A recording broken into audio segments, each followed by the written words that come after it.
Oi, gente. Meu nome é Lucas e eu sou engenheiro de software há 9 anos. Nesses 9 anos, eu aprendi muita coisa, desde como conseguir em vagas, o que estudar, coisas do tipo. E nesse vídeo de hoje eu quero te dar todos os detalhes de como você faz para conseguir uma vaga em uma startup de alto crescimento. Então, antes da gente começar, eu quero só definir uma coisa. O que são startups de alto crescimento? Nós temos geralmente 3 tiers de empresas quando a gente está falando de empresas. O primeiro tier são empresas locais. Essas são empresas que competem ali numa cidade ali ou outra e tal, elas não estão no país inteiro e a concorrência dela é menor, quer dizer que o salário delas geralmente são melhores também.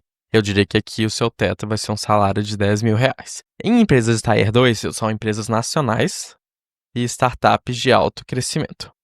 Quais são os exemplos dessas empresas que nós temos aqui? Aqui nós temos o Nubank, iFood, de empresa grande brasileira de tecnologia, Log também, e nós também temos outros tipos de empresas. E além dessas empresas nacionais que competem no Brasil inteiro, a gente também tem outras como a Avon, a Enter, que são outras startups assim brasileiras que também pagam nesse nível aqui também. E por fim, nós temos empresas que são Tier 3, que são grandes empresas internacionais, que são Big Techs, como Google, Netflix, empresas similares assim. E nós também temos startups internacionais, nacionais que pagam em dólar. E alguns exemplos aqui seriam PostHog, Timescale, são alguns exemplos. Hoje, nesse vídeo, eu vou estar focando em empresas, tanto em startups de alto crescimento brasileiros, como a Avon, e em empresas startups internacionais também, como a PostHog e a Timescale. Então, tudo que eu vou estar falando aqui hoje são válidos para essas, mas tem coisas ali também que também vão ajudar para essas outras empresas aqui também. Mas vamos lá. Primeira coisa que eu quero falar é sobre quais são as qualidades que essas empresas estão buscando. Então, tem um termo que eu vou usar aqui, que é o termo de engenheiro cracked. Isso é uma coisa que as startups estão sempre querendo. Agora, eu sei que nos últimos anos tem uma coisa das startups querendo, engenheiro rockstar, engenheiro ninja, não sei o quê. E não é sobre isso que eu vou falar, não é alguém que vai se matar pela empresa e tal. São alguns conjuntos de características que são muito importantes para esse tipo de empresas que nós já vamos entrar aqui no porquê. Então, o que é mais importante aqui? O que significa ser um engenheiro cracked é que você é uma pessoa que, primeiro, você assume responsabilidade total por ideias. O que quer dizer que quando chega algum problema, quando chega alguma feature que você tem que fazer, você vai fazer ela do início até o fim, sem ninguém te guiar de muita coisa. Sem ninguém te precisar te falando, como é que você deve fazer, o que você vai precisar fazer e tal. Um outro termo conhecido aqui é o de Manager of One, que é um termo que foi cunhado ali pelo cofundador da Basecamp, que é o criador do Rails, que é basicamente quando você é um gerente de um só. Muitas vezes, em muitas empresas que você entra, você sempre tem alguém que está ali gerenciando, te falando o que você tem que fazer, coisas do tipo, mas nessas startups você tem que se mostrar independente, porque é uma corrida contra o tempo, você quer entrar ali num mercado que é competitivo, que tem outros players com mais dinheiro, com mais clientes e tal, e você quer tirar uma parte desse mercado para você. Então você tem que ser capaz de se mover muito rápido e para isso é muito importante você ter pessoas no seu time que vão conseguir entregar as coisas do início ao fim. A outra coisa é de manter otimismo. Isso é uma coisa que pode parecer clichê, mas é muito importante você contratar pessoas que se mantêm otimistas, que vão deixar o espírito do seu time melhor ali também. Porque quanto mais. Tem uma coisa que é meio um pouquinho overrated, que é aquele termo de 10x developer.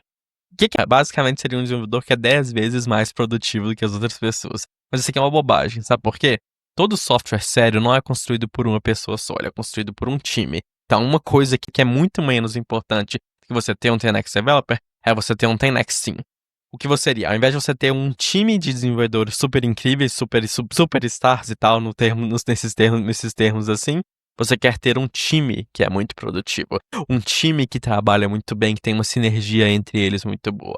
Para isso, você precisa de pessoas que, primeiro, sejam responsabilidade total por suas ideias e, segundo, que sejam pessoas otimistas ali também. Então, você quer manter otimismo por quê? Isso vai te levar a chegar no caminho de você ter um 10x Team, que é, você vai conseguir ter uma cultura muito boa, as pessoas vão se ajudar e isso vai energizar as pessoas. Que é uma coisa que é muito importante. Se as pessoas se sentem energizadas no trabalho, especialmente no mercado competitivo, isso é muito importante para essas empresas.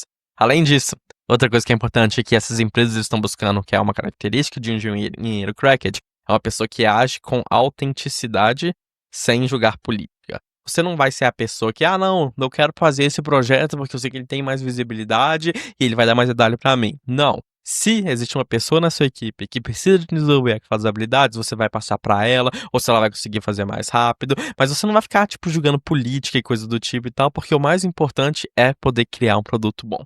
Então, a segunda coisa, que é provavelmente a mais importante aqui, que não a mais importante, mas que vai fechar tudo aqui com chave de ouro, é uma pessoa que ama o processo de construir produtos. O que é construir produtos, né?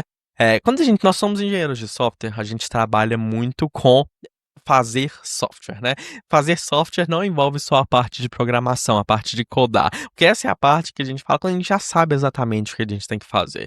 Então, o que é importante aqui é você se posicionar como uma pessoa que não é tipo você não é um dev front-end, dev back-end. Você não é isso, sabe? O que é? Você é um resolvedor de problemas. Nós somos engenheiros de software e é muito importante que a gente se posicione com isso, porque a tecnologia no final é só uma ferramenta, tanto faz aquilo que você vai usar. Então você é responsável por desenvolver produtos e isso envolve não apenas o código, mas envolve falar com clientes, decidir o que vai ser feito, saber se você está indo na direção correta. Tem muita coisa aqui que é importante, que não é a parte só de tecnologia.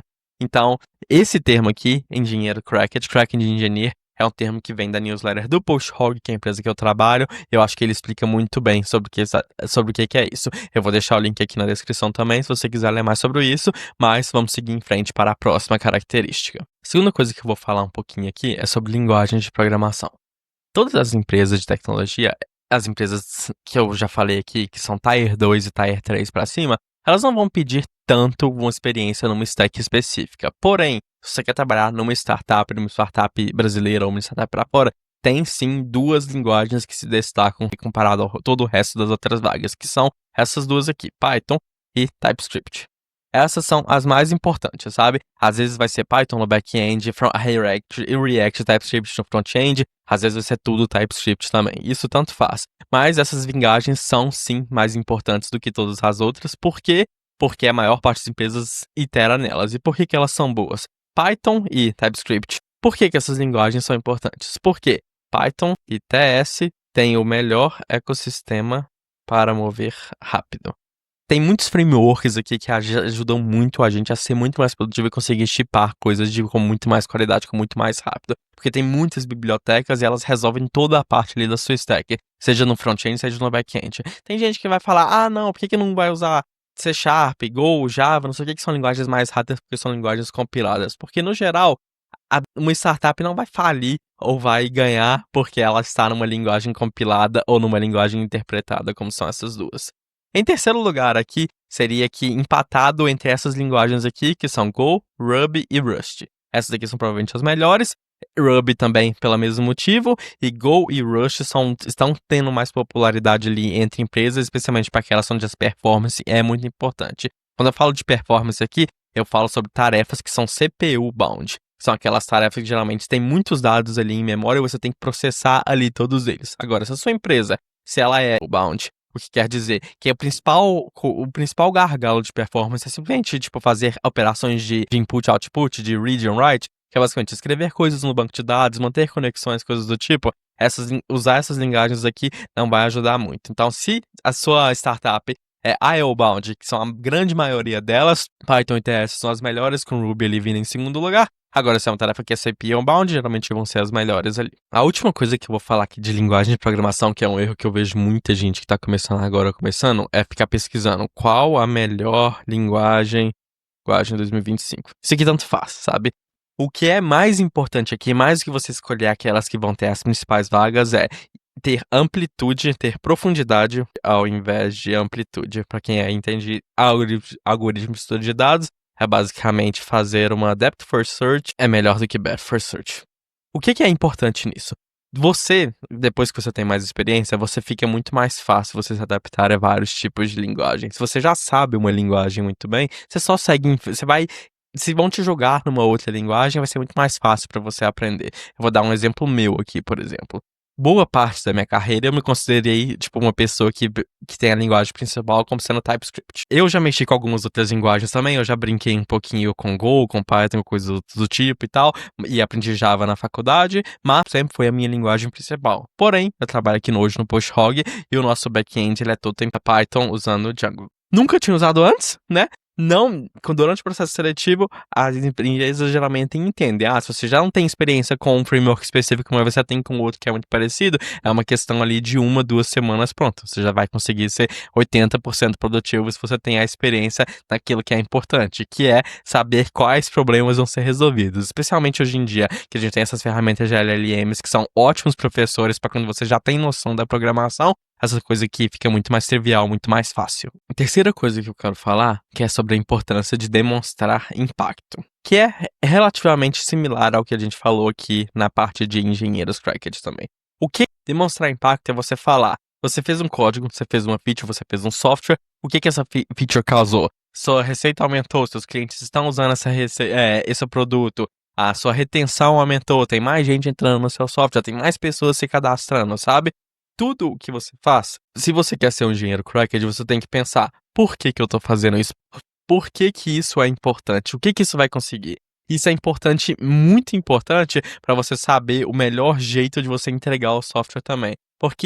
E se você não sabe por que você tá fazendo uma coisa, como é que você vai saber se você teve sucesso depois ou não? Então é muito importante que você saiba demonstrar impacto. Como que você demonstra impacto? Eu tenho um artigo que entra em mais detalhes sobre isso, mas a primeira coisa que você tem que fazer é, no seu currículo, primeiro, você foca em resultados mensuráveis e impacto no negócio. Vamos supor que você fez o fluxo de onboarding e aí agora as pessoas estão usando mais o seu app, mas elas estão usando só uma feature e elas não estão usando aquela outra que às vezes não está sendo usada ali. Você precisa entender, essa feature é importante? Se ela é importante, por que as pessoas não estão usando ela? É porque elas não estão achando ela? É porque ela não entrega aquilo que elas estão falando? E tem maneiras de você avaliar isso. Às vezes você vai chamar o seu cliente e vai falar para ele, eu notei que você entrou no seu produto, tá gostando e tal, mas você não tá usando isso. Por quê? Ela não resolve o seu problema? Ou que tipo de ferramenta você procura encontrar aqui no meu sistema? Porque às vezes você tem essa feature, mas ela não entrega alguma coisa que seja útil para as pessoas. Então você tem que conversar com as pessoas e procurar saber o que é importante nisso ou não. Gente, perdoa a mudança de cenário aí, tive que regravar essa parte final porque tive um problema na gravação. Mas eu falei tudo que eu tinha falado na primeira parte do vídeo. Então, a última coisa que eu vou falar pra vocês hoje é que o mais importante, não importa tudo, além de tudo que eu falei aqui, se você tem uma coisa pra você tirar desse vídeo se importe com as coisas, sabe? Quando você estiver fazendo o seu trabalho, se importe, tipo, se o seu trabalho é realmente aquilo que você deveria estar gastando o seu tempo, se os seus clientes estão felizes, sabe? Se importe com o negócio, se importe com isso, porque a nossa carreira é um jogo que tem que ser jogado pensando no longuíssimo prazo. A nossa indústria não é tão grande, não existem tantos engenheiros de software e tantas empresas no mundo, especialmente se você entra para essas empresas melhores. Então tem uma chance significativa de você ir ao longo do tempo trabalhando com mais pessoas. Então você quer que essas pessoas se lembrem de você ser um bom colega de trabalho, de você ser uma pessoa que se importa e de você ser um líder de produto no seu sistema. Então se torne esse líder, busque fazer as coisas que você faria como se fosse sua própria empresa. Eu não tô falando aqui não tô falando no sentido de tipo, não, você tem que ter essa mentalidade de dono, se matar pela empresa, trabalhar 80 horas por semana, não é isso. É uma questão de você se importar com o seu produto e com seus usuários, sabe? Vá mais a fundo, se importe e seja um líder. Isso é o mais importante de tudo. Se você for isso, qualquer startup vai com certeza querer você no seu time. Então é isso, eu espero que vocês tenham gostado desse vídeo. Se ficou outras dúvidas, deixe nos comentários aí. Vocês podem se inscrever na minha newsletter também, que eu tô sempre postando artigos semanalmente lá sobre esse assunto, tanto de engenharia de software, crescimento para a carreira, como também trabalhar para fora. Obrigadão e até a próxima. Tchau, tchau.